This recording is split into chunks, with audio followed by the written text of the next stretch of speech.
오늘 같이 나눌 하나님 말씀은 창세기 8장입니다. 창세기 8장 1절에서 12절까지 말씀을 같이 교독하겠습니다. 창세기 8장 1절에서 12절입니다. 하나님이 노아와 그와 함께 방주에 있는 모든 들짐승과 가축을 기억하사 하나님이 바람을 땅 위에 불게 하심에 물이 줄어들었고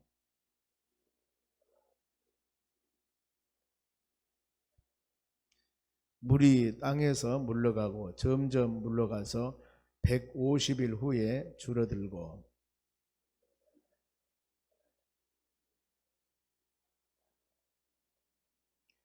물이 점점 줄어들어 열째 달 곧 그 달 초하룻날에 산들의 봉우리가 보였더라.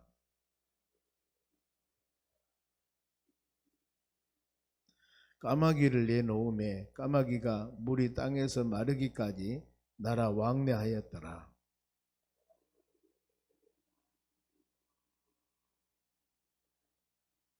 또 지면에 물이 있으므로 비둘기가 발붙일 곳을 찾지 못하고 방주로 돌아와 그에게로 오는지라 그가 손을 내밀어 방주한 자기에게로 받아들이고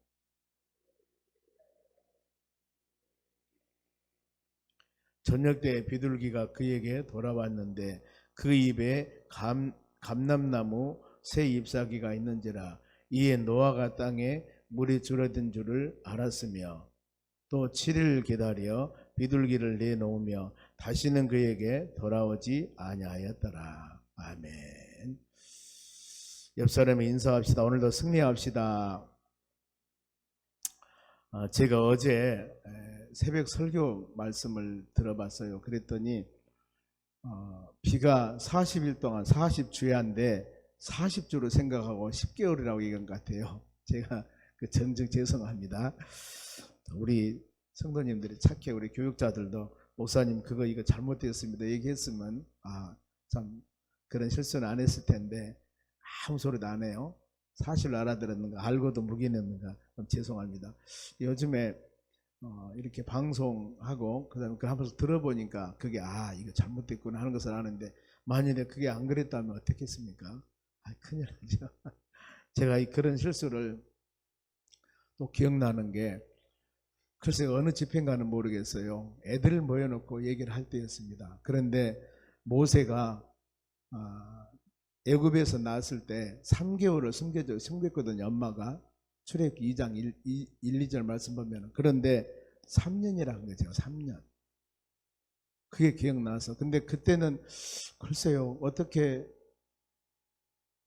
그래가지고 그걸 제가 그걸 생각이 나는데 그렇구나 이게 좀 숫자 개념이 제가 잘 못한가 모르겠지만은 그래서는 안 되는데 더 와서 그런가는 모르겠습니다만 하여튼 이해해 주시기 바랍니다. 오늘 하나님 말씀은 방주에서 나오라 그랬습니다. 방주에서 나오라.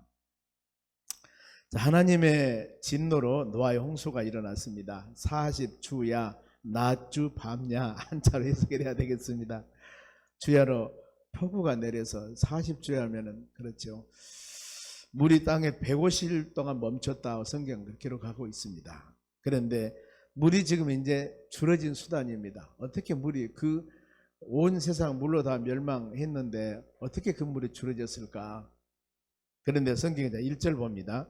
8장 1절 하나님이 노아와 그와 함께 방주에 있는 모든 들짐승과 가축을 기억하사 하나님이 바람을 땅 위에 불게 하심에 물이 줄어들었고 바람 여기서 우리가 생각할 것들은 창세기 1장 1절 항상 묵상하고 그러지 않습니까? 태초에 하나님이 천지를 창조하시니라. 그러면서 창세기 1장에 해, 달, 별 빛을 만들고 해, 달, 별을 만들고 그 다음에 궁창 하늘을 만들고 날아다니는 새를 만들었고 땅을 무틀 만들고 그 다음에 동물들과 바다의 고기를 만들고 하나님이 이와 같이 짝이 되게 그를 만듭니다. 공중이 없는데 새들이 어떻게 날아다닙니까? 땅이 없는데 짐승이 어떻게 살고 풀을 먹고 삽니까? 안 되지 않습니까? 그래서 하나님은 질서 하나님. 그런데 여기서 우리가 깨달을 것은 하나님은 전능하신 하나님이십니다. 이걸 믿으셔야 돼요. 바람을 어떤 수단이었을까? 그런데 바람을 하나님께서 땅 위에 불게 해서 이제 그 온 세상 물로 멸망했던 그 부분들을 다 물을 마르게끔 만드시거든, 하나님께서. 그런 사례들은 꽤 있습니다. 보면은 예수님께서 갈릴리 풍랑을 잔잔케 할 때도 풍랑을 잔잔하게 했지 않습니까? 엄청난 바람도 주관하신 분이 우리 주님이셨어요. 그런가 하면은 출애굽하는 과정에서 홍해바다가 갈라지게 할 때, 홍해바다, 출애굽기 14장 21절인데 손을 내밀 때 큰 동풍이 밤새도록 불었더라 그랬습니다. 바람, 이걸 사용했습니다. 하나님은 전능하신 분이기 때문에 모든 천지 만물의 모든 것들을 사용하고 주관하시고 인도하신 하나님이십니다. 그래, 태풍도 우리 교역자에서 7일날 어제죠. 7일날 부부간에 야외를 가기로 했습니다. 그런 어떤 게 있어요. 그래서 못 가서 그러는데 큰 태풍이 불어온다고 안 갔거든요. 날짜를 연기시켰거든요. 그런데 태풍이 왔어요, 안 왔어요? 안 왔지 않습니까? 그 귀한 날짜 잡아놨으면 갔으면 하는데 어떤 분이 그래요. 목사가 돼갖고 믿음이 없다. 믿음 기도해야지 하나님이 해주시라 그랬는데, 그래서 하나님께서 모든 것을 주장하신 분은 하나님이세요. 믿으시고 하늘의 비를 그쳤는데 2절 말씀 봅니다. 땅의 깊은 샘과 하늘의 문을 닫으셨다 그랬습니다. 40주야로 이 엄청난 비가 올 때, 홍수, 그럴 때 하늘의 깊은 샘과 하늘에서 땅이 터져서 막 샘이 솟아나고 땅에서 그리고 하늘에서 엄청나게 폭포수와 같은 막 양동이로 물을 붓듯이 물이 쏟아졌습니다. 40주야. 그러다 보니까 이 아라랏산까지 뒤에 나옵니다만은 물이 온 세상을 다 덮어버렸죠. 그러는데 그 모든 땅에서 솟아난 물, 하늘에서 양동이처럼 부었던 물, 이것을 그치게 하신 분이 누구냐? 하나님이세요. 문을 닫으셨다고 말씀을 합니다. 문을 닫으셨다. 야고보서 5장 17절 말씀 보면은 엘리야는 우리와 성정이 같은 사람이라고 그랬습니다. 그런데 그가 기도한 즉 3년 6개월 동안 비가 오지 않았고, 또 그가 기도한 즉 하늘이 비를 내리고 땅이 열매를 맺게 했다. 이렇게 기록하고 있습니다. 그러니 우리 모든 천지 만물을 주관하신 분 하나님, 그 하나님을 우리 아버지로 섬기고 우리는 이 하나님께 이 시간도 기도하며 예배를 드리고 있습니다. 그래야 하기 때문에 우리의 삶 가운데 어떤 문제가 있다 할지라도 여기 보세요. 이렇게 능력을 행하신 하나님이신데 그 하나님께 기도할 때 약한 것도 강하게 하시고 불가능한 것도 가능케 하시고 없는 것도 있게 하시고, 이것이 여러분 믿음입니다. 무엇을 믿어요? 하나님의 능력을 믿는 믿음입니다. 허공을 향하여서 믿습니다가 아니라 하나님의 능력을 믿는 것. 그래 여러분의 믿음을 키워가면서 우리의 삶 가운데 보여지는 것, 쌓여지는 것, 이것만 보고 우리가 좋아할 것들이 아니라 하나님, 아무리 힘들고 어려운 상황이라 할지라도 하나님의 능력이 임하면은 능치 못할 일이 없습니다. 이걸 믿는 믿음 가지고 이 시간 간절히 기도하는 여러분들이 되시기를 바랍니다. 그리고 물이 줄어진 기간은 3절 말씀 보면은 150일 후에 줄어졌다 이렇게 말씀을 합니다. 그리고 처음으로 육지가 보였는데 그 보인 산이 아라랏산입니다. 4절 봅니다. 7째 달 그 달 11의 날 방주가 아라랏산에 머물렀더라. 방주, 그 안에 지금 노아의 가정과 각 여러 쌍 짐승이 들어 있습니다. 그 씨죠, 씨. 이것 과정도 없애버리면 어떻게 합니까? 물론 하나님은 전능하신 분이기 때문에 없어져도 할 수 있겠죠. 그러나 그 모든 거 다 들어 있습니다. 제일 먼저 아라랏산이 어딜까? 이것은 바로 자료에 보면은 여러 가지 자료가 있습니다만 잘 모른다 이것입니다. 그렇기 때문에 봉우리가 보이나 이제는 노아가 문을 열고 봤습니다. 그랬더니 봉우리가 보여서 노아가 이제 물이 얼마나 빠졌을까? 지혜로운 노아가 처음으로 보낸 동물이 있습니다. 7절 까마귀를 내놓습니다. 까마귀, 너 날아가봐. 그래 날아갔는데 이 까마귀가 7절 보세요. 까마귀를 내놓음에 까마귀가 물의 땅에서 마르기까지 날아 왕래하였더라. 나갔는데 돌아오질 않고 계속 물 마르기까지 돌아다닌 겁니다. 왜? 까마귀는 썩은 짐승의 시체를 먹는다고 그럽니다. 그러니까 아마 그 세상에 그 많은 사람들의 시체가 다 이 수장에 죽었는데 그게 이제 볼만했겠지요. 보면은 그래서 까마귀가 그걸 먹고 돌아오지 않았을 것이다. 그렇게 얘기를 합니다. 그런데 여기 방주, 그래요. 까마귀가 방주로 돌아와야 되는데 안 돌아왔어요. 우리의 영원한 방주는 바로 하나님의 은혜 안에, 하나님의 사랑 안에, 이 안에 그 안은 우리의 삶이 돼야 되는 것입니다. 그리고 두 번째 동물을 보냅니다. 8절 말씀 보면은 비둘기를 보냈어요. 그런데 그 비둘기가 9절 말씀인데 온 지면에 물이 있으므로 비둘기가 발붙일 곳을 찾지 못하고 방주로 돌아와 그에게로 오는지라 그가 손을 내밀어 방주 안에 자기에게로 받아들이고 그랬습니다. 이제 비둘기는 여기저기 돌아다니다 보니까 앉을 곳이 없습니다. 그러니 얼마나 힘들어요. 날아다니다 보니까. 그래서 이 다시 방주로 돌아옵니다. 그건 뭡니까? 아직 비둘기가 살 곳이 없다 그 말입니다. 물이 지금 완전히 빠져서 생태계가 어떤 자연의 상태로 돌아오지 못했다 그 말입니다. 이런 상태인데 그리고 7일 후면 일주일이 지났습니다. 다시 비둘기를 보내봤습니다. 그랬더니 자 11절 이 말씀 읽어볼까요? 저녁 때 비둘기가 그에게로 돌아왔는데 그 입에 감람나무 새 잎사귀가 있는지라 이에 노아가 땅에 물이 줄어든 줄을 알았으며 이제 일주일 지나서 비둘기를 보내보니까 이 나무 잎을 가지고 오는 거예요.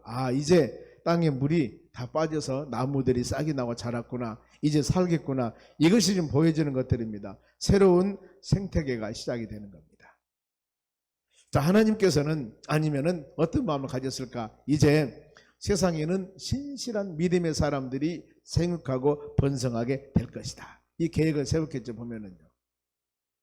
왜냐하면 노아의 가정은 당대 의로운 사람이었고 신실한 사람이었고 어떻게 보면은 그 모든 사람들 중에 다 물론 멸망당했지만은 하나님께 은혜를 받는 자라 그랬습니다.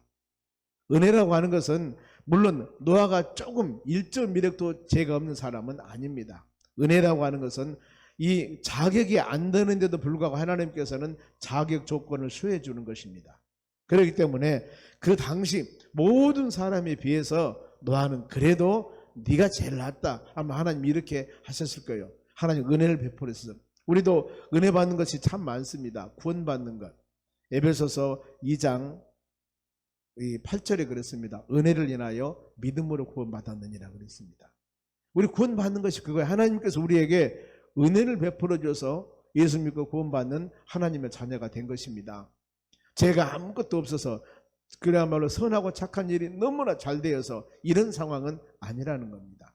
그래서 여러분들이 은혜를 항상 마음에 새기면서 어떤 일을 행할 때마다 은혜가 잊어버리면은 교만하게 됐습니다. 왜냐하면 내가 이 정도 자격 조건이 돼서 이런 사람으로 생각을 하기 때문입니다. 그런데 우리가 그거 아니지 않습니까? 하나님 은혜.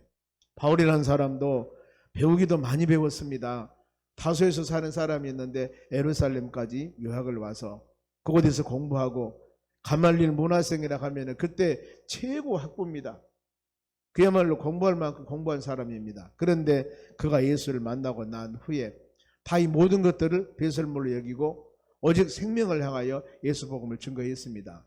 그러면은 그렇게 하나님의 도구로 사용한 받는 본인을 고백할 때 고린도전서 15장 10절 말씀에 나의 나 된 것은 하나님의 은혜니라 그랬습니다.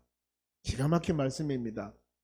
그렇게 대단했던 사람도 모든 것 지식 명예 다 내려놔 버리고 이 모든 것들을 심지어 배설물로 여겨버리고 나의 자랑은 오직 십자가 죽으시고 부활하신 예수 그리스도. 예수 그리스도. 이것만 위해서 살아도 주를 위해서 죽어도 주를 위해서 사나 죽으나 내가 주를 위한 믿음의 삶을 살아가겠노라고 고백했던 것이 바로 바울의 신앙 고백입니다. 어떻게 이렇게 했을까? 하나님이 그에게 폭포수와 같은 은혜를 내려주신 것입니다. 우리 자신도 마찬가지입니다. 이 하루도 여러분들 그런 은혜를 깨닫고 내가 다른 사람보다 무엇을 잘해서 좋은 열매를 맺어서 아니 뛰어난 일을 해서 이런 상이 있다 할지라도 이것이 여러분 은혜입니다. 저는 많은 사람들 중에 은혜를 제일 많이 받은 사람이라고 제 자신이 그렇게 생각하고 살고 있습니다. 왜냐하면 여러분들이 보세요. 제가 무엇이 뛰어나고 잘났고 똑똑하고 멋지게 생기고 이래서 이런 교회를 섬기겠습니까? 절대 그게 아닙니다. 100% 하나님 은혜예요. 내가 내 자신을 봐도 너무나 부족한 것이 많아요. 여러분 희한하지 않습니까? 하나님이 그것이 여러분 은혜라는 단어로 저는 변명을 하고 싶어요. 은혜입니다. 오직 주를 향하여 바로 전도하고 복음 증거하는 그 열정.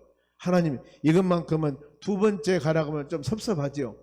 이런 마음 갖고 있는 우리의 마음을 보시고 하나님이 은혜를 주신 겁니다. 여러분도 동일합니다.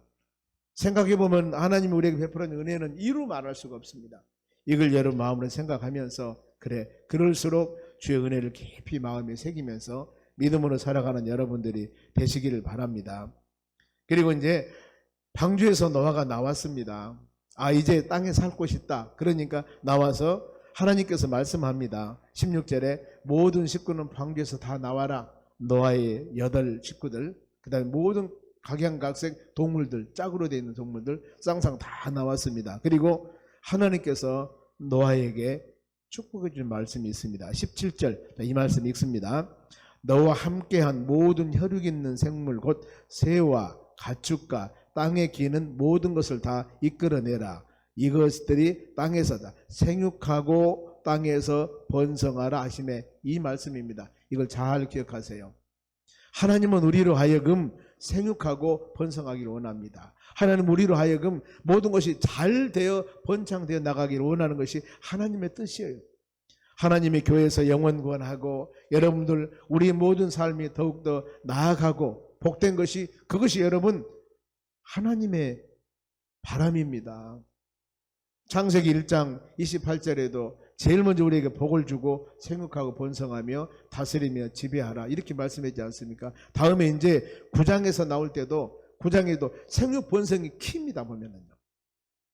노아의 방주에서 나온 모든 사람들에게 하나님께서 원하는 것은 생육 번성 이 단어가 계속 나와요. 오늘날 우리도 마찬가지입니다. 예수 그리스도 안에서 사는 여러분들 우리 모든 삶이 예수 그리스도 안에서 우리가 하나나 모든 것들이 잘 되어 나가는 것이 하나님의 뜻이에요. 하나님의 뜻. 여러분 이거 잘 우리 마음으로 새겨야 됩니다. 어떤 상황 가운데 안 되고 힘들고 지치고 어려운 것 물론 하나님이 고난과 연단을 통해서 우리를 훈련할 수도 있습니다. 그러나 이것이 다 우리에게 복된 것만은 아니라는 겁니다. 은혜 주었을 때 하나님 감사합니다. 감사합니다. 이 마음 가지고 번성해 나가는 우리의 삶이 되시기를 바랍니다.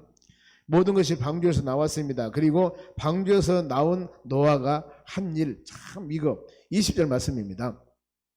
노아가 여호와께 제단을 쌓고 뭐해서 오늘 같은 우리 같으면은 예배를 드린 겁니다. 제일 먼저 한 일이 뭐였어요? 제단을 쌓습니다. 믿음의 사람들이 일반적으로 주의 은혜가 임하고 무엇인가 바로 시작할 때 먼저 하는 일이 제단을 쌓는 일입니다. 아브라함도 역시 마찬가지입니다.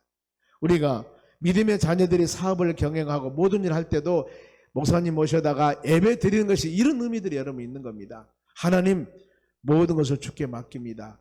이 모든 우리가 경영하는 삶 가운데 주인은 하나님이십니다. 우리는 종입니다. 하나님의 사업장 일터 모든 삶의 주인이 되셔서 우리에게 지혜 주시고 총명 주시고 은혜 주어서 모든 일들이 아름답게 열매 맺기를 원합니다. 이런 마음을 가지고 여러분 예배를 드리는 거예요. 예배가 요식행위가 아니다 그 말입니다. 하나님께 맡기는 행위입니다. 맡기는 행위. 너무너무 중요해요. 여기 보세요. 방주에서 나오는 노아가 제일 먼저 한 일이 노아가 여호와께 제단을 쌓고 모든 정결한 짐승과 모든 정결한 새 중에서 제물을 취하여 번제로 제단에 드렸더니 그랬습니다. 그래서 하나님께 감사, 물질, 애물을 드리면서 예배를 드리는 거예요. 이것이 여러분 성경적입니다. 우리가 무슨 일을 시작할 때 꼭 예배를 드리며 주여 감사합니다. 물질 드리고 그래야만 온전히 주님께서 의지하는 것들이 이제 보면은 믿음의 사람들이 사업을 경영하고 무슨 일을 시작한다 하면서도 예배도 드리지 않고 그런다면 어때요? 내가 다 하겠다는 거예요. 그렇지 않습니까? 물론 다 기도하면서 간절한 마음으로 하겠죠. 그런데 만일에 이런 것들이 안 된다면 여러분 깊이 생각하셔야 됩니다. 예배 자체가 모든 것을 주께 맡기고 신뢰하는 믿음의 사람들, 믿음의 증표예요. 믿음의 증표. 믿음의 표시입니다. 무엇으로? 예배로 표시가 되는 거예요. 여기도 그 말씀이 마음에 새기면서 그랬을 때 하나님께서 그들에게 주시는 은혜가 있습니다. 12절입니다. 21절 여호와께서 그 향기를 받으시고 어땠어요? 예배 받으셨다 그러지 않습니까? 하나님이 받으셨다면 이제 모든 것은 끝난 거예요 이제. 그리고 내가 사람으로 하여금 다시는 저주하지 않겠다. 아담 이후에 모든 사람은 죄인들입니다. 의인은 없는데 하나도 없다고 그랬습니다. 바로 시편 51편 5절에도 내가 제약 중에 출생하여 어머니가 제 중에 나를 잉태하였나이다고 기록하고 있습니다. 그러면 사람의 마음의 계획은 어디서부터 악하다. 하나님이 아십니다. 사람의 마음은 악하다는 것을 아셔요. 창세기 6장에 보면 하나님의 사람과 사람의 딸들이 서로 결혼해서 네피림 얼짱몸짱을 만들었지 않습니까? 그런데 그들이 그렇게 얼짱몸짱이었으면 하나님을 경외하는 마음이 그 안에 있었다면 금상첨화죠. 얼마나 좋겠습니까? 생기기도 잘생겼고 신앙도 좋고 이루 말할 수가 없는데 생기기는 잘 생겼는데 신앙이 없어. 그러니 하나님 어땠습니까? 너희들이 행하는 모든 것들은 악한 것들, 악한 상망만 하는 겁니다. 이것 때문에 노아 형 사건이 일어나는 겁니다. 예레미야 17장 9절에도 거짓되고 부패한 것이 인간의 마음들이라고 그랬습니다. 여러분 우리 마음은 죄성이 있어요. 그렇기 때문에 성령으로 충만케 하지 않는다면 하나님의 성령의 역사 가운데 브레이크로 잡아주지 않는다면 우리 마음속에는 이 제약이 싹싹 더 올라오는 겁니다. 아담 이후에 모든 사람들은 여러분 죄성 가지고 있습니다. 그렇기 때문에 이것을 이겨나가려면 우리는 하나님의 영, 주의 성령 이것이 충만하게 역사하셔야 되고 그리고 회개할 수 있는 우리는 은혜 주지 않습니까? 그러면서 주님 전에 가서 하루하루 잘못된 것 회개하고 자복하고 하나님 은혜 안에 거했을 때 주의 은혜가 임하게 되는 겁니다. 그래서 성령으로 거듭남의 말 그거지 않습니까? 우리가 육신적인 삶을 살아간 사람에게 하나님의 성령이 역사하셔서 거듭나 새롭게 태어나는 겁니다. 새로운 삶이 되는 겁니다. 새로운 삶이라고 하는 것은 오직 예수 그리스도를 영접하여 하나님 은혜 가운데 살아야만이 새로운 삶이 되는 것입니다. 내가 새로운 사람이 됐다고 각서를 쓰고 혈서를 쓰고 바로 이 다짐을 하고 100,000번 해도 되는 게 아니에요. 오직 예수 그리스도 믿음을 통하여서 하나님의 성령의 역사 가운데 주님이 우리 삶 가운데 주인이 되셔야만이 온전한 믿음의 삶을 살아갈 수가 있습니다. 내가 다시는 물로 심판하지 아니할 것이다. 그러면서 22절 같이 읽습니다. 땅이 있을 동안에는 심음과 거둠과 추위와 더위와 여름과 겨울과 낮과 밤이 쉬지 아니하리라. 그랬습니다. 이제 밤, 낮 있고 추위가 있고 더위가 있고 겨울이 있고 여름이 있고 이 모든 것 하나님이 만드신 것. 여러분 많이 더웠죠. 오늘 아침에. 나만 더웠는가 모르겠어요. 아침에 오면서 샤워를 안 씁니다만은 제가 샤워를 했거든요. 얼마나 더웠던가. 비가 오고 난 후에 참 그런데 빨리 교회 가고 싶다. 왜? 에어컨이 시원하잖아요. 저는 교회가 천국입니다. 천국이에요. 우리 목양실도 에어컨 틀어놓고 있으니까 제가 어제 아침에 우리 직원들하고 같이 9시 되면 우리 같이 매일 예배를 드리고 미팅을 하거든. 그랬거든요. 우리 너무나 덥다고 하지 맙시다. 불평하지 맙시다. 그 이유가 밖에 나가보세요. 노동 일하는 사람도 있습니다. 현장에서. 노동 일하는 사람이 있습니다. 땀 째찔 에어컨이 어디가 있어요. 이런 분들 이렇게 일하면서 하는 사람도 있는데 우리는 어째요? 물론 신방 나가서 열심히 하기도 하지만은 우리는 에어컨 더우면 에어컨 키면서 이렇게 있지 않습니까? 우리가 이걸 한번 생각하면서 감사합시다. 이 바로 말씀 묵상했습니다만은 더위 여름 다 여기 보면 하나님께서 만드신 거 아니겠습니까? 그러면서 하나님이 이제 마지막에는 내가 절대 이 땅이 있을 동안에 심음과 거둠과 추위와 더위와 여름과 겨울 낮밤 쉬지 않으리라. 이것은 내가 다시로는 물로 너희를 심판하지 아니할 것이다. 그런데 하나님이 뭐라 했습니까? 불로 세상 심판한다고 그랬습니다. 그러면서 마지막 날은 심판입니다. 베드로후서 3장 10절입니다. 거기에 뭐라고 나오냐면은 주의 날 주님이 재림하실 때 밤에 도적같이 오신다. 하늘이 큰 소리로 떠나고 물질이 뜨거운 불에 풀어지리라. 이 지구 물질이 뜨거운 불에 풀어지고 땅과 그 중에 있는 모든 것들이 다 드러나리라. 마지막 때는 숨길 수가 없습니다. 그러면서 하나님이 임하시기를 바라보고 간절히 사모해라. 주 예수여 속히 오시옵소서. 그러면서 그 날에 하늘이 불에 타서 풀어지고 물질이 뜨거운 바로 불에 녹으리라. 세상. 그런데 우리는 어때요? 새하늘과 새 땅을 바라보라고 베드로후서에 기록하고 있습니다. 우리는 세상에 어떤 삶이 된다 하더라도 하나님이 만드셨고 하나님이 역사를 주장하십니다. 전쟁이 일어나고 재앙이 일어나고 수많은 것도 하나님의 섭리와 하나님의 역사가 아니면 절대 어떤 일을 할 수 없습니다. 모르죠. 하나님은 선한 뜻이 무엇인지 우리는 모르고 있습니다. 그래서 어떤 일이 일어날 때마다 뒤에서 역사하시는 하나님의 뜻을 마음에 새기면서 하나님, 주님이 원하는 가장 좋은 길로 인도해 주시고 더 나아가서 우리의 삶이 하나님 보시기에 합당한 믿음의 삶이 되길 원합니다 하고 간절히 구할 때 주의 은혜가 임할 줄 믿습니다. 아무쪼록 이 말씀 꼭 묵상하면서 하나님께서는 우리를 얼마나 사랑하시는가 이걸 마음으로 새기면서 우리는 어떤 상황이 와도 하나님 말씀 꼭 붙잡고 믿음으로 살아가는 삶, 그리고 예배드리는 삶을 생활하여서 그래야 먼저 말씀 듣고 우리 신앙을 깨닫고 올바르게 살아갈 수 있지 않습니까? 믿음으로 매일매일 승리하는 하나님의 자녀들의 삶이 되시기를 주의 이름으로 축복합니다. 기도하겠습니다. 하나님 감사드립니다. 이 하루도 주신 말씀 마음에 새기며 믿음으로 승리하는 하루가 되기를 원합니다. 주를 향한 우리의 신앙이 좌로나 우로나 치우치지 않고 오직 예수, 오직 예수 말씀 중심으로 살아가는 우리의 삶이 되도록 은혜 내려 주시옵소서.